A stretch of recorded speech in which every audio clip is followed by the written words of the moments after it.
Hello class 7th, hope you are good. Today we are going to start a next chapter. Last session में कुछ question answer series discussion किया था. आज एक नया chapter है जो कि मेकिंग ऑफ रीजनल कल्चर्स. पिछले चैप्टर में मैंने आपको बताया था डिवोशनल पाथ्स टू डिवाइन की भगवान तक पहुंचने के लिए कौन कौन से रास्ते हो सकते हैं. डिवाइन एक दिव्य रास्ता किस तरीके से बनता है, कौन कौन से पाथ हमको फॉलो करना पड़ता है, ये सब हमने नेक्स्ट चैप्टर में डिस्कशन किया था. काफ़ी इंटरेस्टिंग चैप्टर था और ये चैप्टर भी लगभग ऐसे ही है. मैंने हिस्ट्री के आपके बहुत सिलेक्टेड चैप्टर लिए हैं जो कि कम्प्लीटली बहुत ही अच्छे चैप्टर हैं. The making of regional cultures की बात करें तो क्या है कि भैया सीधी सीधी बात समझना पड़ेगा आपको कि हर जगह का कल्चर जो है आइडेंटिफाइड किया जाता है. एक डिफरेंट तरीके की पूरी उसमें डिफरेंशिएशन पाया जाता है. जैसे फूड, हर एक स्टेट का फूड अलग होगा. हर एक रीजनल कल्चर के हिसाब से देखो तो फूड में बहुत वेरिएशंस आते हैं. क्लॉथिंग, पहनने का स्टाइल, आप पंजाब चले जाइए तो पंजाब में जो पहनने का स्टाइल है वो आपको मध्य प्रदेश में नहीं मिलेगा, या फिर मध्य प्रदेश का जो पहनावा है वो कहीं कुछ और स्टेट्स में नहीं मिलेगा. तो हर एक जगह की अपनी अपनी खुद की आइडेंटिटीज़ बनी हुई हैं. डांस की बात करें तो पंजाबी अलग डांस करते हैं और मध्य प्रदेश में अलग कुछ होता है, कथकली कहीं और होता है. ये काफ़ी सारी चीज़ें आपने ऐसी सुनी होंगी जो कि हर एक स्टेट्स की वेरिएशन को आइडेंटिफाइड करती है. So today we are discussing the all the things which is important for your exam के पॉइंट ऑफ व्यू से जो भी इम्पॉर्टेंट है. अब जैसे कि इसमें टॉपिक के हिसाब से देखा जाए तो रूलर्स एंड रिलीजियस ट्रेडिशंस. तो जगन्नाथ की रथ यात्रा निकलती है हर साल जगन्नाथपुरी में, जिसमें लाखों लोग आते हैं और भगवान श्री जगन्नाथ, बलदेव और सुभद्रा महारानी की एक पूरा रथ निकलता है जिसको खींचने के लिए पूरे वर्ल्ड से, सारे जगह से, सब जगह से लोग आते हैं जनरली. तो ऐसा एक रिलीजियस कल्चर है वहाँ का रिलीजियस ट्रेडिशंस है कि हर साल वो इस चीज़ को फॉलो करते हैं. In several reasons regional cultures developed around religious traditions. The local people made a wooden image of the deity which originally a local god came to be identified with Vishnu. Temple became the center of pilgrimage. अब जैसे आप कभी जगन्नाथपुरी जाएंगे तो एक pilgrimage बन गया है, वो शरणार्थियों के लिए जगह बन गया है. वहाँ पे भक्त लोग, धार्मिक स्थल टाइप का बन गया है जहाँ पे जो रथ पे लकड़ी का रथ बनाया जाता है, रथ के ऊपर भगवान श्री जगन्नाथ, बलदेव, सुभद्रा महारानी बैठते हैं और उनको आइडेंटिफाइड किया गया है भगवान श्री विष्णु भगवान से. ठीक है, तो वहाँ का रिलीजियस कल्चर है जो कि ट्रेडिशन बन चुका है. उसको कई सालों से, जैसे एक राजा थे, उन राजा के स्वप्न में आए थे भगवान श्री जगन्नाथ जी, तो उस समय से वो प्रथा चली आ रही है जो कि आज भी फॉलो होती है. ठीक है, तो ये हो गया हमारा जगन्नाथपुरी का कल्चर. तो वहाँ की रिलीजियस आइडेंटिटी हमें पता चली, है ना. अब बात करेंगे Rajputs and tradition of heroism.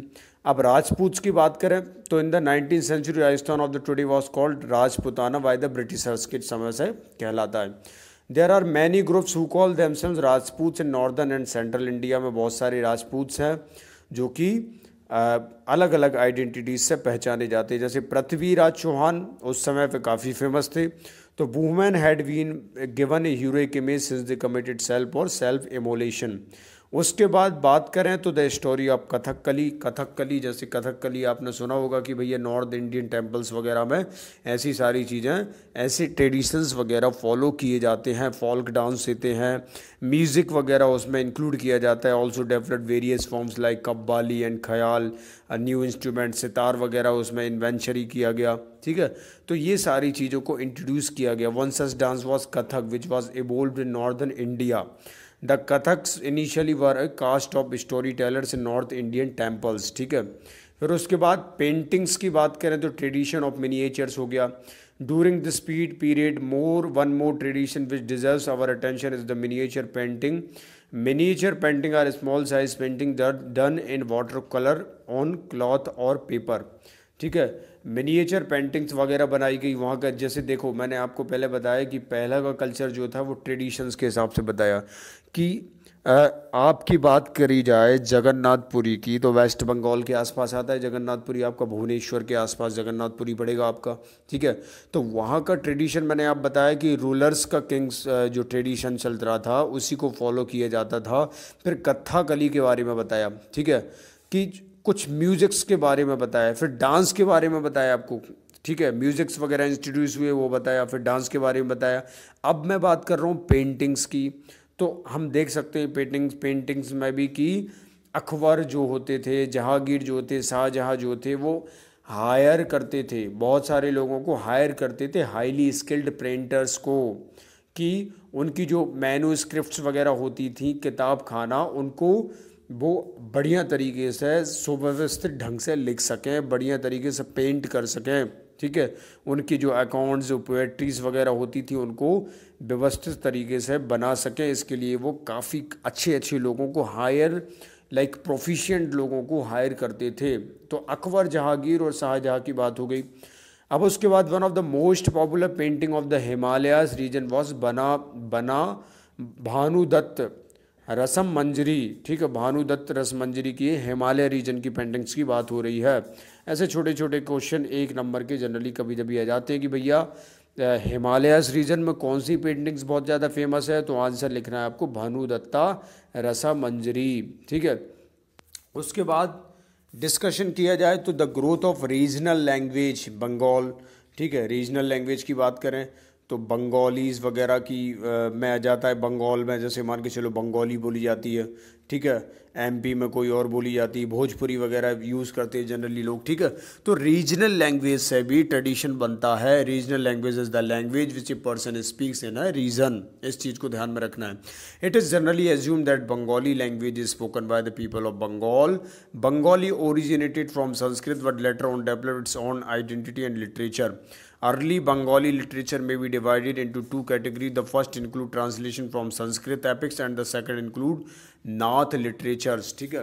तो ये सारी चीज़ें हमें समझना बहुत ही इम्पोर्टेंट है यदि हम चैप्टर पढ़ रहे हैं जिसका नाम है मेक ऑफ रीजनल कल्चर, ठीक है। पीर्स एंड टेम्पल्स, बहुत सारे टेम्पल्स ऐसे हैं जो कि जिनके माध्यम से भी हम बहुत सारी चीज़ें सीखने को मिलते हैं। From the 16th century people migrate in large number from less fertile western Bengal to the forested and marshy of south eastern Bengal, ठीक है।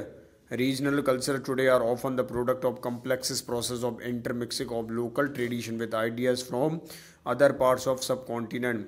द चेहरा किंगडम ऑफ महो Dayapuram was established in the 19th century in the southwestern part of peninsula, part of present day Kerala, ठीक है। तो इस तरीके के जो अलग अलग टेम्पल्स वगैरह बनाए गए थे वो बहुत बड़े बड़े कंट्रीब्यूशंस रहे थे पहले के लोगों के। जैसे राजपूत ने कंट्रीब्यूट किया था कि culture of Rajasthan 8th century में, प्रेजेंट डे में राजस्थान में जो वेरियस लाइक पृथ्वीराज चौहान उसमें एक बहुत बड़े रूलर्स थे, ठीक है।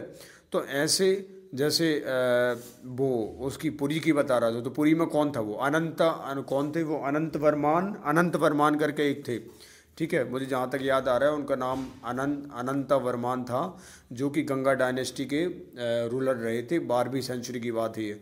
उनने बनाया था जगन्नाथपुरी का टेम्पल, पुरुषोत्तम जगन्नाथा पुरी में, ठीक है। मतलब टेम्पल्स की बात हो रही, उधर के टेम्पल की बात हो रही, ठीक है। तो राजपूत्स कंट्रीब्यूटेड मैंने बता दिया। स्टोरीज ऑफ राजपूत्स कैसे कैसी थी वो भी आपको बताया। तो इस तरीके से हम कल्चर्स के बारे में काफ़ी कुछ सीख सकते हैं। जो रीजनल कल्चर्स हैं उससे हमें पहले की काफ़ी आइडेंटिटी जो है वो रिवील हो सकती है, जिससे हमें बहुत ज़्यादा क्लैरिटी मिल सकती है हमारे रीजनल कल्चर को जानने में, पहचानने में। ये चीज़ समझना बहुत ही इम्पॉर्टेंट है। अब हम नेक्स्ट क्लास में इसी चैप्टर को आगे बढ़ेंगे, फिर इसके क्वेश्चन आंसर डिस्कस करेंगे जो कि आपके एग्ज़ाम के पॉइंट ऑफ व्यू से बहुत इंपॉर्टेंट होंगे। तो इस तरीके से हम इस चैप्टर को फिनिश करते हुए आगे बढ़ेंगे। सिलेबस ऑलरेडी मैंने अपलोड कर दिया है आपका कि फाइनल एग्ज़ाम में, आपके एनुअल एग्ज़ाम में कौन सा सिलेबस आएगा। That already I have uploaded on your WhatsApp group. You need to just check your WhatsApp group regularly, okay, because whatever update I have I generally upload on WhatsApp group. That's why it is your responsibility to check the WhatsApp group regularly, ठीक है। तो अब उसके बाद हम next session में पढ़ेंगे कि कैसे क्वेश्चन आंसर डिस्कशन हो सकते हैं इस पर्टिकुलर चैप्टर के, जो कि बहुत इंपॉर्टेंट है आपके एग्जाम के पॉइंट ऑफ व्यू से। So thank you so much for attending this particular session. Thank you so much class 7। Thank you.